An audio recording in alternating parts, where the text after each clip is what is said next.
Praise the lord. యేసుక్రీస్తు నామమున ఈ శుక్రవారం దినమున శుభోదయ వచనములు పలుకుతూ జూన్ 12వ తేదీ 2026 శుక్రవారం ఉపవాస స్వస్థత ప్రార్థనల కొరకు ఏర్పాటు చేయబడిన ఈ రోజు దేవుని వాక్య వాగ్దానం అపొస్తలుల కార్యములు 4వ అధ్యాయం 10వ వచనం. నజరేయుడైన యేసుక్రీస్తు నామముననే వీడు స్వస్థత పొంది మీ ఎదుట నిలుచుచున్నాడు. ఆమేన్. ప్రియమైన దేవుని జనాంగమా, యేసు ప్రభు శిష్యులు ఆయన పరలోకమునకు వెళ్లి పరిశుద్ధాత్మను పంపిన తర్వాత ఆత్మ పొందినవారు. ముఖ్యముగా పేతురు, యోహాన్లు బహిరంగంగా స్వస్థతలు, అద్భుత కార్యములు చేయుచుండువారు. ఆ ఆశ్చర్య కార్యములతో రాజాధికారులకు, మతాధికారులకు వణుకు పుట్టించినారు. యేసు సజీవులుగా ఉండగానే ఈ అధికారులే అడ్డుకోలేకపోయారు. యేసు తండ్రి దగ్గరికి వెళ్లి తన ఆత్మతో ఈ కార్యములను చేయుచున్నారని గుర్తెరగలేకపోయారు. శిష్యులకు కూడా అడ్డుపడదామని కుట్రలో పన్నినారు. అయితే వారిలో పరిశుద్ధాత్మ శక్తి ఆవరించిన వారుగా ఎంతో ధైర్యముతో మరణమునకు భయపడక మృత్యుంజయుడైన యేసుక్రీస్తు నామమున స్వస్థతలను చేయుచుండేవారు. ఈ కార్యములకు ప్రజలు ఆకర్షించబడకుండా చేయాలని మతాధికారులు చెప్పకుండా చూశారు. ప్రత్యక్షంగా జరుగుచున్న వాటిని చెప్పకుండా ఎలా ఉండగలమని వారు ముందుకు వెళ్ళిపోయేవారు, కానీ వెనకడుగు వెయ్యలేదు. కావున ఆయన స్వస్థతలు ఆశిస్తున్న మనపై కూడా యేసుక్రీస్తు నామమున స్వస్థపడగలము, స్వస్థతలు చేయగలము, ఆరోగ్యం పొందగలమని విశ్వాసంలో నడిస్తే తప్పక ఆయన రెక్కల ఆరోగ్యం పొందగలము. మన ప్రార్థనలు, ఉపవాస ప్రార్థనలు విశ్వాసము కలిగి క్రియల మూలముగా ఆత్మపూర్ణులై కోరితే నాడు శిష్యులు చేసినట్లు మనమును దయ్యములను వెళ్ళగొట్టే స్వస్థతలు చేయగల శక్తిని, సంపూర్ణమైన ధన్యతలను, వరములను ఆయన అనుగ్రహించువాడై ఉన్నాడు. ఉపవాస స్వస్థత ప్రార్థనలు. అద్భుత కార్యములు చేసే పరిశుద్ధులైన మా యేసుక్రీస్తు ప్రభువా, ఏ రోగమునైనను నా దేవుడు నన్ను స్వస్థపరచగలడు, నేను హృదయశుద్ధి కలిగి విశ్వాసంలో కొనసాగితే స్వస్థపరచగలను అనే సంపూర్ణమైన పరిశుద్ధాత్మ శక్తిని ఈ ప్రార్థనలో వినుచున్న ప్రతి నీ బిడ్డపై కుమ్మరించి వారు ఎదుర్కొంటున్న సమస్యలలో విజయం పొంది ఇతరుల కొరకు కూడా ప్రార్థించగలిగే గొప్ప స్థితిలో నడపమని వేడుకొనుచున్నాము. నీవు మనుష్య కుమారుడుగా ఉండగా నీ శిష్యులు ఇటువంటి కార్యములు చేయలేకపోయారు. అయితే నీవు వారిని గద్దించి ఫలించమని హెచ్చరించి వారికి నీ ఆత్మశక్తిని దయచేసి అనుగ్రహించినావు. కుమ్మరింపబడిన వారుగా ఎన్నో అద్భుత కార్యములు, ఆశ్చర్య కార్యములు, దయ్యములను వెళ్ళగొట్టుట చేసి ఉన్నారు. మాకును అట్టి స్థితిని దయచేసి నడపమని వేడుకుంటున్నాము. ఈ బిడ్డలను గర్భధారణ ధరించకుండా విడిచిపెట్టవద్దని ప్రాధేయపడి కన్నీటి ప్రార్థన చేయుచున్నాము. నీ కుమార్తెలు ఎవరైతే థైరాయిడ్లు, గర్భాశయంలో ఉన్న ఫైబర్లు, పీసీఓడీలు, కంతులు, హార్మోన్ల లోపం, గర్భాశయ దోషాలు, ట్యూబులు మూసుకుని పోవుట, సంతాన గుడ్లు లేకపోవుట, భార్యాభర్తల మధ్య ఎడబాటు, ఇంకా ఏవైతే గర్భంకు అడ్డుపెట్టుచున్నావో వాటన్నిటినీ యేసుక్రీస్తు నీ రక్తంతో స్వస్థపరిచి తొలగించి వేయము.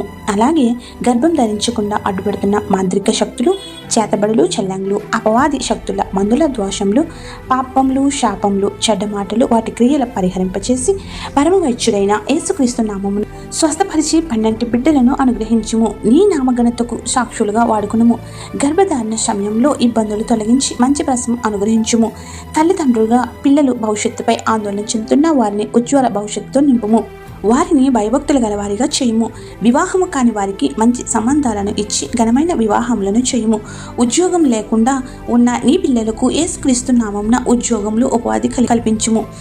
తల మొదలు అరికాలి వరకు ఉన్న ప్రతి వ్యాధికి సంపూర్ణ స్వస్థతలు దయచేయము.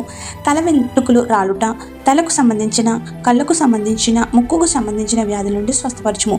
చెవులకు, పండ్లకు, ముఖమునకు, గొంతుకు, మెడకు, భుజములకు, ఎముకలకు, కండరాలకు, గుండెకు, ఊపిరితిత్తులకు, కాలేయముకు, కిడ్నీలకు, ప్రేగులకు సంబంధించిన వ్యాధుల నుండి స్వస్థపరచుము. గర్భాశయ దోషాలు, వెన్నునొప్పులు, నడుము నొప్పులు, రక్తహీనత, క్యాన్సర్లు, పుండ్లు, బీపీ, షుగర్లు, హెచ్చుతగ్గులు, మతి స్థిమితం లేకపోవుట, మతి మరుపు, వివిధ రకములైన జ్వరాలు, ఇలా ఎన్నో రకములైనవి మా ఊహకు అందని వ్యాధులు నీవిచ్చిన అవయవాలను పీడించుచుండగా వాటిని యేసుక్రీస్తు రక్తంతో శుద్ధీకరించి ప్రారద్రోలి సంపూర్ణ ఆరోగ్యం ఇచ్చి అద్భుతమైన కార్యములతో స్వస్థపరచుము, సాక్షులుగా నిలుపుము. డాక్టర్లు ఆపరేషన్ అని నిర్ధారించిన అంతకంటే ముందే ఆపరేషన్ అవసరం లేకుండా సంపూర్ణ ఆరోగ్యం ఇచ్చి సాక్షిగా నిలుపుము. వివిధ అవయవాలకు ఆపరేషన్ చేయించుకున్న ప్రతి రోగి యొక్క గాయములను, మచ్చలు లేకుండా మాన్పించండి. ఆసుపత్రులు మరణాశయంపై ఉన్నవారిని ముట్టి లేవనెత్తము. నీ బిడ్డలు చేయుచున్న వ్యాపారములను, వృత్తులను ఉపాధులను అభ్యసించుచున్న విద్యలను అభివృద్ధి చేయుము. వారి మార్గములను పెంచి ఉన్నతమైన స్థితిలో నిలుపుము. మా యూట్యూబ్ ఛానల్ ద్వారా ప్రతిరోజు వాక్య వాగ్దానం వినుచున్న నీ బిడ్డలు 600లుగా 100లుగా ఆశీర్వాదాలు కుమరించి వర్ధిల్ల చేయుము. వారి ప్రతి అంశములను నెరవేర్చి గొప్ప స్థితిలో నిలవగల ధన్యతను దయచేయము. వృద్ధాప్యంలో ఉన్న వారికి శక్తినిచ్చి బలపరచుము. ఈ వారంలో ఎవరైతే పుట్టినరోజులు పెళ్లి రోజులు చేసుకుంటున్నారో జరుపుకున్న వారై ఉన్నారో వారికి కావలసిన మంచి ఫలములను అనుగ్రహించుము. ఆత్మీయులను కోల్పోయిన వారికి నీ అలాగే ఇజ్రాయెల్ దేశంలో జరుగుతున్న యుద్ధ పరిస్థితులను నీ చేతికి అప్పగించుచున్నాము. పవిత్ర స్థలము కాపాడము.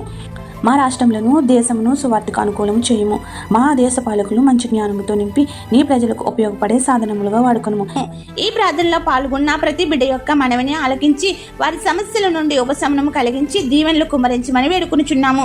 ఈ పరిచర్య చేయుచున్న మాపై నీ ఆశీర్వాదములను తలాంతులను భాగ్యములు స్వస్థతలు గర్భఫలములు పెంచమని వేడుకుంటూ ఏ అంశం మరచితమో విడిచితమో అవన్నీ నీకే సమర్పిస్తూ తండ్రి కుమార పరిశుద్ధాత్మ నజరుడైన యేసుక్రీస్తు నామమున స్వస్థతలను తలాంతులను వరములను ప్రార్థన నెరవేర్పుల ద్వారా విజయములను 100లుగా పొందగల శక్తిని మన ఎల్లరికూ సంపూర్ణంగా అనుగ్రహించునుగాక. ఆమేన్. ఇట్లు దేవుని సువార్త పరిచర్యలో మీ సహోదరి. ఆమేన్. God bless you. అందరికీ మరణాత. ఉపవాస ప్రార్థనలు నీతో సహవాసం చేసేదనయ్యా. దానియేలు ఉపవాసముండి ప్రార్థించినప్పుడు రాబోయే సంగతులు చూపించినావు. నేను ఉపవాసముండి ప్రార్థించుచుండగా